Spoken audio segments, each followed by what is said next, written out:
Willie D Live. Yeah. So, but at first they didn't know that she was connected to Aquelio. Right. They just looking at and I mean that's a reasonable assumption. I mean,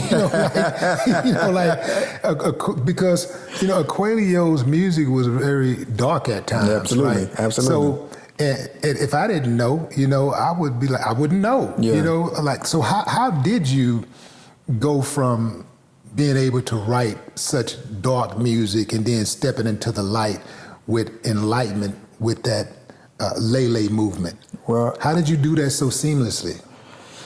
Because being able to recreate, yourself over and over again just taught me to look at exactly what's going on. And I don't necessarily call the music that Aquelio of it being dark. The information, they just didn't really want us to talk about certain things that questions or, goes at what they want our demographic to follow. And we was counter to that. So, where it's dark is where the light is. You don't see light unless it's dark. So right. When it got to Alea, I just was being true to who she was. I was out of my way. I had already killed my ego. So I was just able to look at exactly where the world was and where everybody was at. And she writes a lot of her own stuff, and I let her be her. And I just was a great dad. Yeah. You know what I mean? And that's difficult to do, man. That's extremely difficult to do, to give up your dream, to say, you know what, I'm done with this. I've gotten as much as I can get out of it. Right.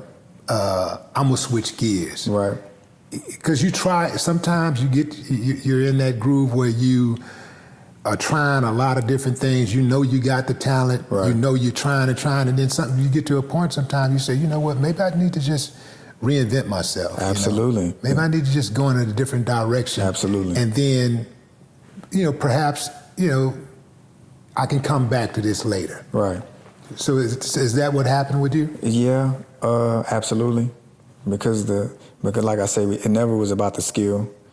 I've did Rhapsody in the Basement with Styles P. I've been in the booth with a Mini. I've held my own with every single person. No, you cold, bro. You know what I mean? Cold for real. I done won all of the underground team backpack ciphers, all of the 8 Mile battles and all of the local clubs in Houston I won. So it never was about my skill. So I never doubted myself with the skill. The skill was actually so good, it's just ruffle feathers for the people that I was dealing with.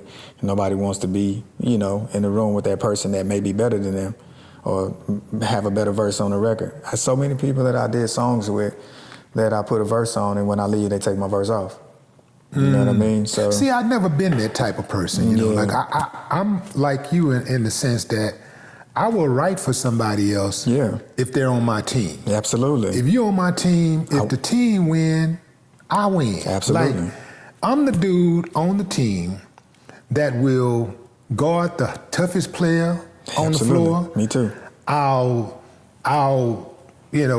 play the defense. I'll dive for the ball. Right. I'll bust my head wide open trying to get that damn rebound. Right. You know what I'm saying? That ball going out, I'll dive smooth into, I'll throw caution to the side, dive smooth into the bleachers and bust my head wide open to get that ball. Yeah, absolutely.